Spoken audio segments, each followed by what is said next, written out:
There is a lake in northwestern Iran that survived 5 million years. It outlasted ice ages. It outlasted the rise and fall of empires. It was there when ancient Persia built its first cities, when Alexander crossed into Asia, when Islam arrived, when the Mongols swept through. For 5 million years, through everything humanity threw at the world around it, Lake Urmia endured. Then in 50 years we drained it. At its peak, Lake Urmia was the largest lake in the Middle East and the 6th largest saltwater lake on Earth. It covered 5,200 square kilometers, 140 kilometers long, 55 kilometers wide. It was a UNESCO Biosphere Reserve, a critical stop for millions of migratory birds, flamingos, pelicans, egrets, who came every year to feed on its unique species of brine shrimp, found nowhere else on the planet. By 2013, the lake had shrunk to less than 1,000 square kilometers. The water level had dropped more than 7 meters. Over 90% of the water was gone. And today, local reports confirm what scientists feared. Lake Urmia has effectively dried up completely. The story of how it happened is not complicated. It is a story of dams, agriculture, and short-term thinking, overriding 5 million years of natural history.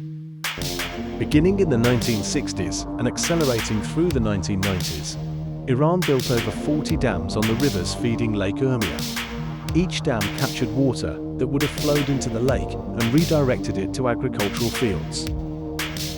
The provinces surrounding the lake, East and West Azerbaijan, are major farming regions. Water meant crops. Crops meant money. The lake was not on the balance sheet. Then came the wells. Tens of thousands of them, many illegal, drilled by farmers, tapping groundwater at unsustainable rates. And then a causeway was built directly across the middle of the lake in 2008, cutting it in half and disrupting the circulation of what little water remained. As the water disappeared, the salt concentration in what remained skyrocketed. The brine shrimp, the foundation of the entire ecosystem, collapsed. The birds stopped coming. Islands became peninsulas. Peninsulas became hills. And the exposed lakebed, covering over 4,000 square kilometers, began generating something terrible: salt storms. These are not ordinary dust storms. The exposed sediment of Lake Urmia contains sodium chloride, calcium chloride, and decades of accumulated agricultural chemicals, pesticides and fertilizers that washed in from the surrounding farmland. When the wind picks up, which it does constantly across this flat open basin, it lifts that toxic salt and hurls it across the region. It damages crops, it contaminates soil. It causes respiratory illness, skin disease, and eye conditions in nearby cities like Tabriz and Urmia, which together house millions of people. The lake that once protected the local climate, moderating summer heat and winter cold, is gone. Without its moderating influence, temperatures have become more extreme.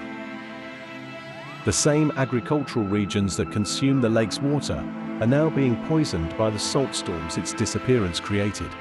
The farmers took the water. The desert took it back with interest. What makes this story particularly devastating is that it was predicted.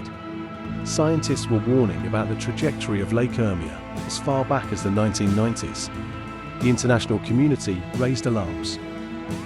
The evidence from the Aral Sea, where Soviet planners drained a similarly massive lake through irrigation diversions and created one of the worst environmental disasters in human history, was available and documented. The pattern was identical. Iran launched a restoration program in 2013. Targets were set to reduce water extraction by 40%, improve irrigation efficiency, buy back water rights from farmers. Some of it was implemented. Not enough. Not fast enough. For 5 million years, Lake Urmia endured everything. It needed 50 years of modern agriculture, 40 dams, and tens of thousands of illegal wells to finish it. The question is no longer whether the lake can be saved. The question is, how many millions of people will be forced to leave the region when the salt storms make farming impossible and the air becomes unbreathable?